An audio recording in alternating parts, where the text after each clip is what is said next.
Okie doke, so I don't know how long my battery's gonna last, but I'm not quite sure where the charger is. Keeps on getting put places, and I usually have no clue what they are. Let's see what to say. Still no job. Haven't heard back from anywhere. A little disappointing, but it's one of those things I don't have a lot. I think I said it before. I don't have a lot of confidence in myself to get a job outside of my field. So, I mean, it doesn't really surprise me.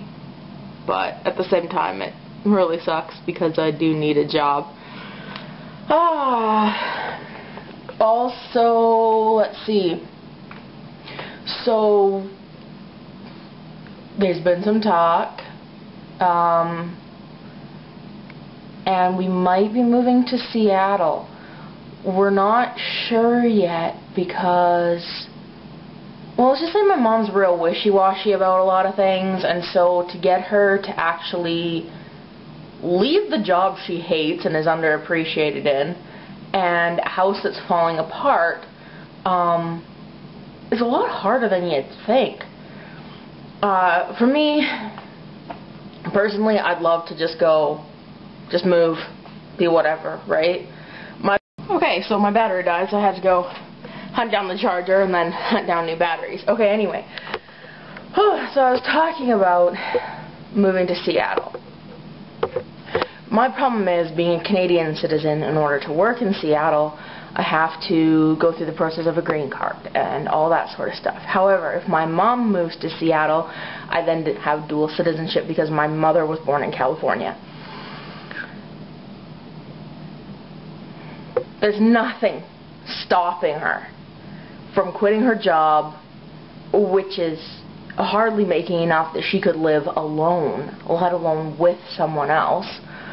I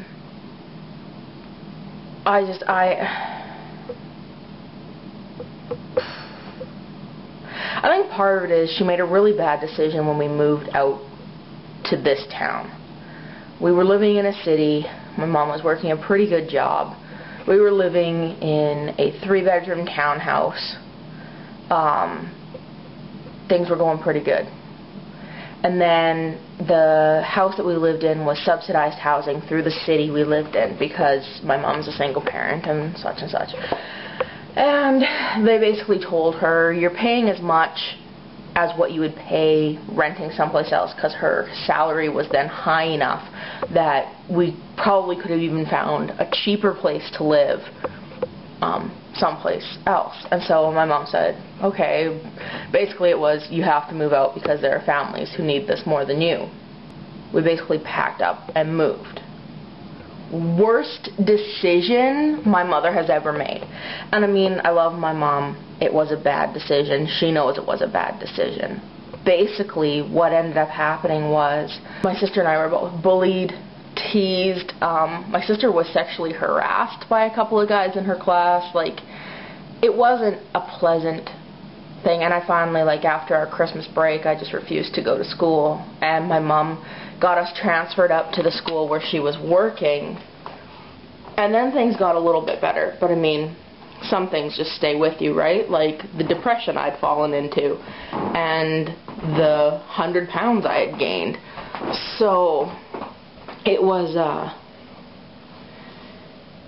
a good decision, and I think she's worried about making another wrong decision. But the biggest thing is, most of her family lives out there, okay? She has the sister who had lived here before moved to California with her daughter and was followed by her creepy husband. My mom's second youngest sister lives in California with her husband. My mom's brother lives in British Columbia. My mom's parents live in British Columbia. None of her family lives in central Canada anymore. They're all on the coast. And so it just makes sense to move to like Washington or Oregon. We can't move to California. Well, I can't because I can't have ferrets in California. They're illegal there. I thought about Vegas. Thought about moving to Vegas because at least I know people there. But then comes the whole trying to find a job being a Canadian citizen as opposed to a U.S. citizen. And so I'm just trying to convince her, and she makes excuses like, oh, but my boy is here, and I'm looking at her going, A, he's your grandson. B, he won't always be the only grandchild. C, our grandparents left us and moved to California right before you got divorced and left Dad. Like, I don't see the... And I mean, like, my sister and her boyfriend have nothing here. Nothing stopping them from moving with us or moving someplace else. Ideally, I'd like to just move by myself. Just go. But I've also come to terms with things like I suffer from depression, from anxiety, social anxiety. I can't do it on my own. If I had someone else who could move with me, I'd be fine. And unfortunately, right now, that only someone else is my mom. That kind of sucks. I mean, it would be nice if by the end of the summer we could move. We could just go. I've been tempted to apply for a job. It's actually at the daycare center where I used to work. The only problem is it's in the next town, and I don't have a car, which means I have to rely on someone for a ride. And I'm not big on the relying on people. It's one thing to like rely on your family for something, but to be like phoning up my old high school teachers, because it's the high school I went to high school at, phoning up my old high school teachers and being like, oh yeah, by the way, I'm working at the daycare again. Can I get rides with you? It doesn't fly with me. Today is Pink Shirt Day for anti-bullying. It's a good cause.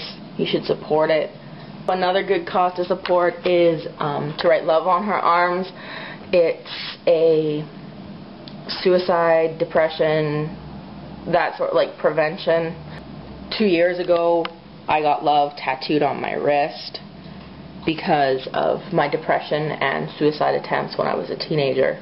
Now I'm going to go upload this, edit and upload this, finish watching the newest Shay Carl videos because my internet is actually holding out, so I think I've managed to fix it since we had our power outage / zombie apocalypse.